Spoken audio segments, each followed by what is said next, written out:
Hoop session number 2. We in here getting it in. Get ready. What we doing, man? We running the court. They got the bomb And they still lost. Look, Trey on that thing. This story, I said it before, but I'm gonna say it again. I was in the gym. I wanted to say I was getting ready for Chris Diaz or something. And he was sparring like a heavyweight fighter. I'm looking, I'm type nervous for him. I'm like, why is he in the ring with this big old dude? And man, I swear he done caught this dude on the shin. Boom! Dude, wobbling all around the ring. Terence Crawford has just dropped a new training video ahead of his upcoming clash with Canelo. And it's clear he's gearing up for more than just another routine fight. His coach, Bomac, isn't holding back either. He's brought in a serious weapon to the training camp. Lester Martinez. Martinez doesn't just resemble Canelo in build. He's a legitimate threat in his own right. He recently obliterated the previously undefeated Johann James with a 4th-round knockout that looked effortless. You don't pull off a finish like that without a deadly mix of speed and power. That's exactly why Bomac wants him pushing Crawford to his limits in every sparring session. Kid, man, nobody really heard about him. Some of them heard about him. But his name is Lester Martinez, man. He's from Guatemala. And man, that boy bad as shit. I tell you, 168 pounds. He bad as shit. He got a couple world championships, 168 pounds. Martinez is a natural super middleweight, the same division where Canelo reigns supreme. Crawford, meanwhile, has never fought at 168. He's dominated at 140, taken over at 147, made a brief stop at 154, and now he's diving headfirst into uncharted waters at super middleweight. It's a massive leap into unfamiliar territory, especially against a pound-for-pound legend. Canelo has already proven he can handle bigger, stronger opponents, fighters with more raw power than Crawford has ever faced. Still, neither Crawford nor his coach, Bomac, seems the least bit concerned about the size difference. That believes in hardcore boxing fans, they know Crawford can beat Canelo just like they knew Bud was going to beat Spence. This is real simple. It's real simple. You just got to know boxing in order for you to be able to say that. Terry's going to get in there and do what he needs to do, perform. Bomac didn't sugarcoat anything when asked about the weight difference. He acknowledged it, but quickly dismissed its significance. "No, the size doesn't concern me," he said. Terence has incredible vision in the ring and elite boxing IQ. The only one who can beat Terence is Terence. That kind of confidence isn't new coming from Crawford's camp, but this time, facing a naturally stronger fighter like Canelo, it's bound to face its toughest test yet. Bomac admitted that nerves are part of the process, but they're not what fuels the team. What drives them is unwavering belief in Crawford's skill set and mental toughness. For Bomac, this fight is about more than just victory. It's about legacy, silencing the doubters, and rewriting what was once thought to be impossible. Crawford, that the size and the strength of Canelo Alvarez will carry the day, ultimately wearing the perceivably smaller Terence Crawford down. What do you say about that? I tell you like this, the man must have seen something when he called Canelo out, because you got to remember, Bud called Canelo out. So he must see something in order for him to get that win, and he know he can win. So like I said before, it's our job to get him to that point. Crawford is chasing a historic milestone, something no fighter of this generation has achieved, becoming undisputed champion in 3 separate weight classes. He already cleared out the 140 division, then repeated the feat at 147 with a dominant performance against Errol Spence Jr., dropping and stopping the previously undefeated unified champ. Now, he's making a bold leap to 168 to take on the division's king, Canelo Alvarez. There's no soft landing here, no tune-up fights, just a direct shot at the top. When asked if this is Crawford's toughest challenge yet, Bomac didn't hesitate. "Absolutely," he said, pointing to Canelo's long list of accomplishments. Speed over Canelo. I got the reach over him. He might got the size, the power. I got the better skills, boxing skills. Would it be more of a cat and mouse? The reality is Canelo does put people out. From Kirkland to Amir Khan to just... Don't do obviously, I'm just saying, man. No. That one line says it all. It shows just how much respect Crawford's camp has for Canelo. The accolades, the experience, the victories. He's faced and beaten some of the toughest, most recognizable names in boxing. From Golovkin and Kovalev to Plant, Smith, and Saunders, Canelo has carved his legacy by taking on elite competition across multiple weight classes.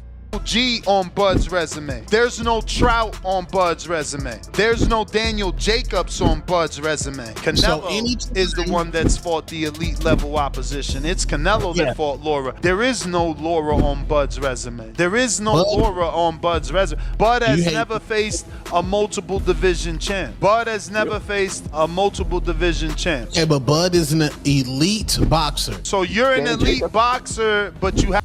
That level of experience brings more than just refined technique. It brings patience, poise, and masterful timing. Canelo has perfected the art of controlling a fight. He knows exactly when to slow the pace, when to unleash his power, and how to make his presence felt, even in the quietest moments of the bout. His ability to dictate tempo and rhythm is what separates him from so many others. Just gotta beat him. I'm not going in there looking to knock Canelo out. Could it happen? Yes, absolutely. You know, when I look at Canelo, he's a smaller, bigger guy moving up in divisions. You know, being that these big guys are slower, so they might catch him with something, but he might see it at the last moment.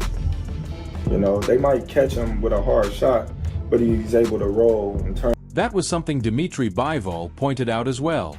The Russian light heavyweight, one of only 2 men to defeat Canelo, was recently ringside and shared his thoughts after Canelo's win over Munguia. Speaking with Fight Hub TV, Bivol emphasized that Crawford's mental toughness could be the X factor. He praised Crawford's mindset as embodying a true champion's mentality, suggesting that alone could shift the entire dynamic of the fight. Here for Fight Hub TV with Terence Crawford. What do you make of Canelo versus Skull? Canelo did what he had to do to get the victory. What do you want next? It seems like that's going to be the fight. Terence Crawford versus Canelo Alvarez, the biggest fight in boxing. Well, Canelo's the face of boxing. He's the best fighter for Terence Crawford out there. He's the biggest fight for Terence. In Canelo's clash with Munguia, Bivol observed that Canelo controlled the tempo from start to finish. When Canelo needed a breather, he took it, without pressure or disruption. But Bivol doesn't expect that kind of freedom against Crawford. He predicts a fight with no easy pauses, no uncontested stretches. In his view, Crawford will constantly disrupt Canelo's rhythm, refusing to let him dictate the pace unchallenged. It's a perspective rooted in experience. Bivol knows firsthand just how difficult it is to break Canelo's grip on a fight. Crawford will not let Canelo just walking on the ring when he wants. Because we could see this fight, Canelo did everything. When he want to rest, he could rest easy, in this fight. Yeah, of course, when he wants to work, that guy didn't give him work. Just rest. And I think with Crawford, it will be harder to rest. Even so, Crawford isn't Bivol. He didn't start his career at 175. His natural weight class was 135.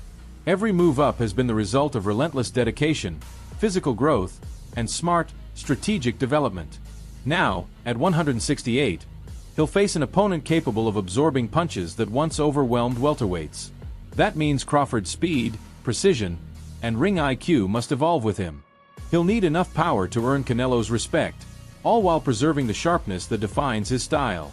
Striking that balance is the core focus of his camp, and it's exactly why Lester Martinez was brought in, to simulate that challenge in training. No problem. I mean, I respect that, but I just think they're stupid.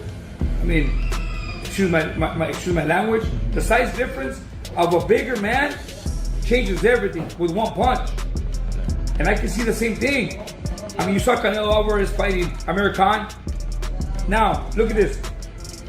Terence Crawford moved from 47 to 54 to fight Madrimov. What did he do to Madrimov? Nothing. This blockbuster event will take place under Dana White's TKO banner, a joint venture between White and Saudi boxing figure Turki Alalshik. Marking White's official entry into boxing promotion, the TKO brand is kicking off in spectacular fashion. The fight is scheduled for September 12th at Allegiant Stadium in Las Vegas, as part of Riyadh season. Turki Alalshik has called it the fight of the century and teased major streaming partnerships on the horizon. This isn't just a championship clash, it's a cultural moment bridging fan bases with two global superstars delivering elite talent and massive worldwide appeal. Secret, if he allowed me, ask him which the first event fight he will have in September. Ask him if you want to answer. So is Turki Al-Sheikh and Dana White clearly stating that the first main event / card we're going to see of TKO boxing is Canelo Alvarez versus Terence Crawford? Is this all a part of Turki Al-Sheikh's blueprint for Canelo Alvarez to fight for undisputed in May? There's even fan speculation that the fight might be streamed live on Netflix. Turki Al-Sheikh played a key role in making this matchup a reality, responding to public demand and likely steering intense behind-the-scenes negotiations. Canelo had once dismissed the idea of facing Crawford, calling it a no-win situation because of the size difference. If he won, critics would downplay the victory. If he lost, his legacy could suffer. But that perspective changed once Al-Sheikh got involved. Canelo explained, "Everyone's been calling for this fight. My godfather, Turki Al-Sheikh, wanted it. That's why we're making it happen." Fighters who will fight you in the future, obviously not Crawford, but with that kind of mindset, they just want to last the distance. That's a mediocre mind. That's a mediocre mind because they come just to survive, to go to that. For Crawford, the motivation behind this fight isn't about the spotlight or the payday. After Canelo's victory over Munguia, he said, "I feel grateful. Everything unfolds for a reason, and I believe there's purpose in this moment. Come September, I'm going to prove what greatness really is." These aren't just words, they reflect Crawford's personal code. He carries himself with quiet confidence, speaking only when it truly matters. When asked why he believes he can topple Canelo, he gave a simple yet powerful answer: "Because I'm the best, and that's why fans will be watching on September 12th. Canelo, for his part, has acknowledged the respect Crawford commands. No, that's 2 more weight classes. Like, once he gets touched by Canelo, it's going to be different. I am concerned about him absorbing a Canelo punch, especially through the course of 12 rounds. We do know this about Canelo. He's going to slow down, so I think if anything, Canelo would try to start fast and bang on him and break him down before he gets later, and he's still got that kind of steam. But, there's so many components that make a champion. There's so many components that make a... Crawford's one of the top fighters in the sport, Canelo admitted. "I enjoy sharing the ring with fighters like that." Coming from someone who's faced legends like Shane Mosley, Floyd Mayweather, and Gennady Golovkin, that praise carries real weight. The respect between them is mutual, but make no mistake, this is still a serious clash. Coach Brian "Bomac" McIntyre also noted that, at nearly 38, this might be Crawford's final fight. With championship wins across multiple divisions and nothing left to prove, retiring at the top is a real possibility. "Yeah, it probably is," Bomac said, without a hint of doubt in his voice. I can see him doing it, Is it a challenge for him? Yeah, of course. It's a challenge for the whole team? Yeah, of course. And that's something that we in the business for, being great. I mean, we all can retire from that after that. You know what I'm saying? We can retire after that, and we just sit back and do what you're doing. This moment represents the culmination of a journey years in the making. If Crawford pulls it off, he'll stand alone at the pinnacle of modern boxing. Undisputed champion at 135, 140, 147, and now 168. No one else in this generation has achieved that. Since the WBO joined the WBC, WBA, and IBF as a major sanctioning body, only Alexander Usyk and Naoya Inoue have come close, and neither is facing the challenge Crawford is about to. While Alvarez cruised to a clear victory over Munguia, much of the post-fight discussion centered not on Canelo's performance but on the surprising lack of intensity in a matchup many expected to be far more electrifying.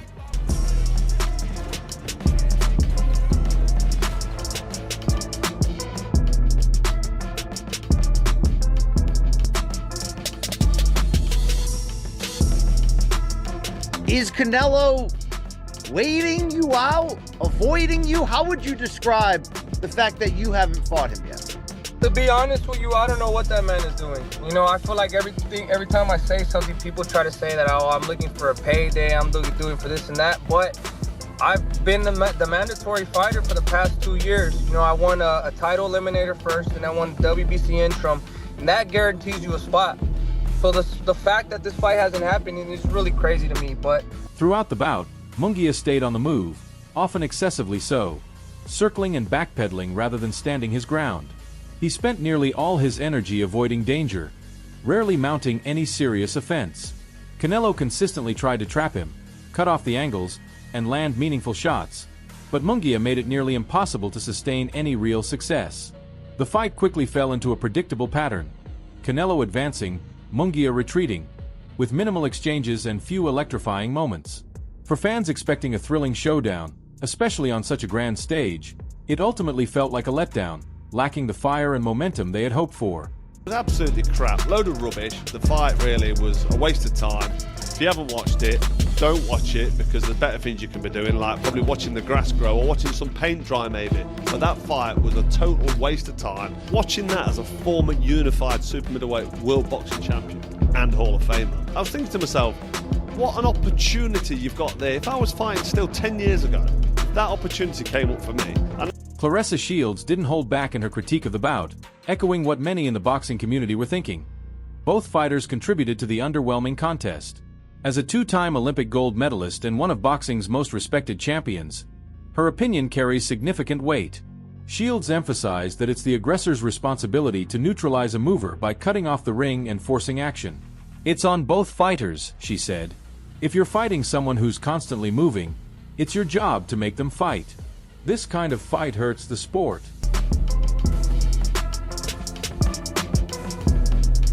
Her take resonated with many viewers, especially those who paid for the event expecting a battle, not a game of tag. Oscar de la Hoya, who rarely misses a chance to criticize Canelo, also voiced his disappointment. He directly called out Alvarez for choosing an opponent known for avoiding exchanges. "You're earning millions fighting a guy we all knew would dance around the ring with that Cuban style," de la Hoya said. "You picked him, and now you're complaining about it." His remarks highlighted a broader criticism that Canelo has been selectively avoiding high-risk fights in recent years. Canelo, Jesus Lord, come on. You're getting paid all this money to fight against a runner who we all knew was gonna run, the Cuban style. You chose him, and now you say you hate fighting runners? Well then, don't fight runners. We all know who we want to see. Still, Canelo's clash with Munguia wasn't entirely by choice. The matchup became necessary after Alvarez was stripped of his IBF belt for declining to fight Munguia earlier. When Munguia claimed the vacant title, the path back to undisputed status required Canelo to face him. So this wasn't a hand-picked payday, it was an obligation. Yet, despite that context, the outcome didn't do much to boost Canelo's image ahead of his mega showdown with Crawford. Fans expected a performance that built momentum, but instead, he secured a win that lacked spark. La Hoya kept pushing his narrative, saying, "We all know who we want you to beat," referencing David Benavidez. "Take on Benavidez, he won't run." That challenge echoes growing fan demand for Alvarez to face the undefeated powerhouse known for relentless pressure and volume. Unlike Munguia, Benavidez would bring the fight straight to Canelo, exactly what fans have been craving. De La Hoya didn't stop there. He also criticized the entire matchmaking system, stating, "It's a good fight, but it's a shame this starts from the top," taking a jab at the sport's matchmaking strategies.